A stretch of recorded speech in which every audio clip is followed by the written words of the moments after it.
بسم اللہ الرحمن الرحیم۔ تمام دیکھنے اور سننے والوں کو السلام علیکم۔ وہب بن منبع رضی اللہ تعالیٰ عنہ کہتے ہیں کہ بنی اسرائیل میں ایک عابد تھا۔ اس زمانے میں کوئی عابد اس کے مقابلے کا نہ تھا۔ وہ 3 بھائی تھے اور ایک بہن تھی جو باکرہ تھی۔ اتفاقاً ان تینوں بھائیوں کو کہیں لڑائی پر جانا پڑا۔ ان کو کوئی ایسا شخص نظر نہ آیا جس کے پاس اپنی بہن کو چھوڑ کر جا سکیں اور اس پر بھروسہ کریں، لہٰذا سب نے اس رائے پر اتفاق کیا کہ اس کو عابد کے سپرد کر جائیں۔ وہ عابد ان کے خیال کے موافق تمام بنی اسرائیل میں سکا اور پرہیزگار تھا۔ چنانچہ اس کے پاس آئے اور اپنی بہن کو حوالے کرنے کی درخواست کی کہ جب تک ہم لڑائی سے واپس آئیں ہماری بہن آپ کے سایہ عاطفت میں رہے۔ عابد نے انکار کیا اور ان سے ان کی بہن سے خدا کی پناہ مانگی۔ وہ نہ مانے اور اصرار کرتے رہے کہ ان کی بہن کو اپنی نگرانی میں رکھنا منظور کر لیں، حتیٰ کہ عابد نے ان کی درخواست کو منظور کر لیا اور کہا اپنی بہن کو میرے عبادت خانہ کے سامنے کسی گھر میں چھوڑ جاؤ۔ انہوں نے ایک مکان میں اس کو لا کر اتارا اور چلے گئے۔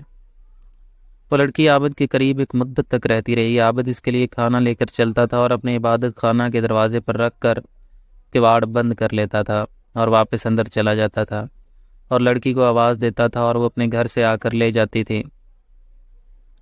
راوی نے کہا کہ پھر شیطان نے عابد کو بہکانا شروع کیا۔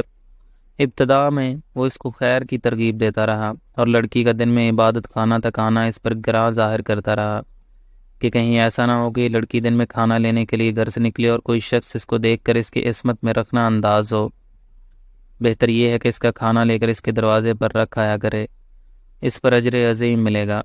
غرض یہ کہ عابد کھانا لے کر اس کے گھر جانے لگا۔ بعد ایک مدت کے پھر شیطان اس کے پاس آیا اور اس کو ترغیب دی کہ اگر تو اس لڑکی سے بات چیت کیا کرے تو تیرے کلام سے مانوس ہو، کیونکہ اس کو تنہائی سے سخت وحشت ہوتی ہے۔ شیطان نے اس کا پیچھا نہ چھوڑا حتیٰ کہ وہ عابد اس لڑکی سے بات چیت کرنے لگا، اپنے عبادت خانہ سے اتر کر اس کے پاس آنے لگا۔ پھر شیطان اس کے پاس آیا اور اسے کہا کہ بہتر ہے کہ عبادت خانہ کے در پر اور وہ اپنے گھر کے دروازے پر بیٹھیں اور دونوں باہم باتیں کرو تاکہ اس کو انس ہو۔ آخرکار شیطان نے اس کو سومیا سے اتار کر دروازے پر لا بٹھایا۔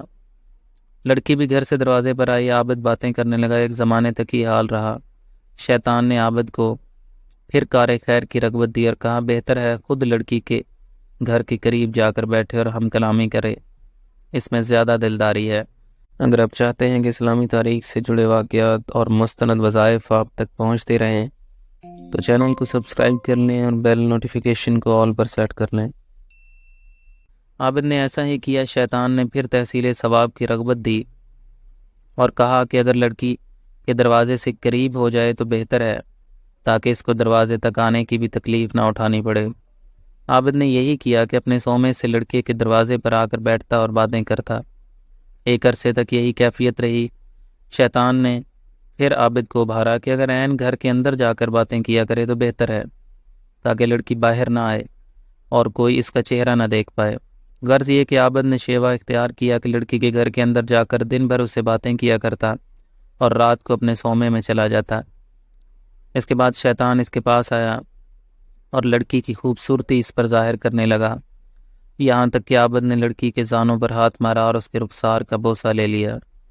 پھر روز بروز شیطان لڑکی کو اس کی نظروں میں آرائش دیتا رہا اور اس کے دل میں غلبہ کرتا رہا، حتیٰ کہ وہ اس سے ملوث ہو گیا اور لڑکی نے حاملہ ہو کر ایک لڑکا جنا۔ پھر شیطان عابد کے پاس آیا اور کہنے لگا اب بتاؤ کہ اگر اس لڑکی کے بھائی آ گئے اور اس بچہ کو دیکھا تو تم کیا کرو گے؟ اس نے کہا میں ڈرتا ہوں کہ میں ذلیل ہو جاؤں گا اور رسوا ہو جاؤں گا۔ شیطان نے مشورہ دیا کہ تم اس بچہ کو لو اور زمین میں گاڑ دو، یہ لڑکی ضرور اس معاملہ کو اپنے بھائیوں سے چھپائے گی، اس خوف سے کہیں وہ نہ جان لیں کہ تم نے اس کے ساتھ کیا حرکت کی۔ عابد نے ایسا ہی کیا اور لڑکے کو زمین میں گاڑ دیا۔ پھر شیطان نے اس سے کہا کہ کیا تم یقین کرتے ہو یہ لڑکی تمہاری ناشائستہ حرکت کو اپنے بھائیوں سے پوشیدہ رکھے گی؟ ہرگز نہیں، تم اس کو بھی پکڑو اور ذبح کر کے بچے کے ساتھ دفن کر دو۔ غرض اس عابد نے لڑکی کو ذبح کیا اور بچے سمیت گڑھے میں ڈال کر اس پر ایک بڑا بھاری پتھر رکھ دیا اور زمین کو برابر کر کے اپنے عبادت خانہ میں جا کر عبادت کرنے لگا۔ ایک مدت گزرنے کے بعد لڑکی کے بھائی لڑائی سے واپس آئے اور عابد کے پاس جا کر اپنی بہن کا حال پوچھا۔ عابد نے ان کو اس کے مرنے کی خبر دی۔ افسوس ظاہر کر کے رونے لگا اور کہا وہ بڑی نیک بی بی تھی، دیکھو یہ اس کی قبر ہے۔ بھائی قبر پر آئے اور اس کے لیے دعائے خیر کی اور روئے اور چند روز اس کی قبر پر رہ کر اپنے لوگوں میں آ گئے۔ راوی نے کہا جب رات ہوئی اور وہ اپنے بستروں پر سوئے تو شیطان ان کو خواب میں ایک مسافر آدمی کی صورت میں بن کر نظر آیا۔ پہلے بڑے بھائی کے پاس گیا اور اس کی بہن کا حال پوچھا۔ اس نے عابد کا اس کے مرنے کی خبر دینا اور اس پر افسوس کرنا اور مقام قبر دکھانا بیان کیا۔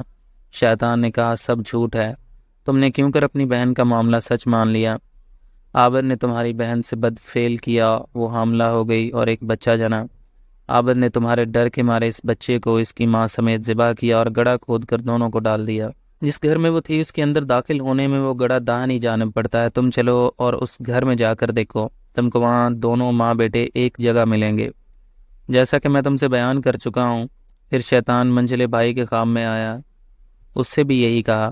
پھر چھوٹے کے پاس گیا، اس سے بھی یہی گفتگو کی۔ جب صبح ہوئی تو سب لوگ بیدار ہوئے اور تینوں اپنے اپنے خواب سے تعجب میں تھے۔ ہر ایک آپس میں ایک دوسرے سے بیان کرنے لگا کہ میں نے رات عجیب خواب دیکھا۔ سب نے باہم جو دیکھا تھا بیان کیا۔ بڑے بھائی نے کہا یہ خواب فقط ایک خیال ہے اور کچھ نہیں، یہ ذکر چھوڑو اور اپنا کام کرو۔ چھوٹا کہنے لگا کہ میں تو جب تک اس مقام کو دیکھ نہ لوں گا باز نہ آؤں گا۔ تینوں بھائی چلے، جس گھر میں ان کی بہن رہتی تھی آئے، دروازہ کھولا اور جو جگہ خواب میں بتائی گئی تھی تلاش کی اور جیسا ان سے کہا گیا تھا اپنی بہن اور اس کے بچے کو ایک گڑھے میں ذبح کیا ہوا پایا۔ انہوں نے عابد سے کل کیفیت دریافت کی۔ عابد نے شیطان کے اس قول کو، اس فعل کے بارے میں تصدیق کی۔ انہوں نے اپنے بادشاہ سے جا کر شکایت کی۔ عابد صومعے سے نکالا گیا اور اس کو دار پر کھینچنے کے لیے لے چلے۔ جب اس کو دار پر کھڑا کیا تو شیطان اس کے پاس آیا اور کہا کہ تم نے مجھے پہچانا؟ میں ہی تمہارا وہ ساتھی ہوں جس نے تم کو عورت کے فتنے میں ڈال دیا، یہاں تک کہ تم نے اس کو حاملہ کر دیا اور ذبح کر ڈالا۔ اب اگر تم میرا کہنا مانو اور تم مجھ کو سجدہ کیا کرو تو میں تم کو اس بلا سے نجات دوں۔ عابد نے سجدہ کیا، خدا تعالیٰ سے کافر ہو گیا۔ پھر جب عابد نے کفر باللہ کیا، شیطان اس کو اس کے ساتھیوں کے قبضے میں چھوڑ کر چلا گیا۔ انہوں نے اس کو دار پر کھینچا اور وہ اپنے انجام کو پہنچ گیا۔ اندازہ کیجئے کہ شیطان ہمارا کس قدر سنگین دشمن ہے اور اس کے وار کس قدر خطرناک ہیں۔ چنانچہ ہمیں چاہیے کہ اس واقعہ سے سبق حاصل کریں اور شیطان کے ہتھ کنڈوں سے اپنے آپ کو بچائیں۔ اللہ تعالی ہماری سب کی حفاظت فرمائے، آمین یا رب العالمین۔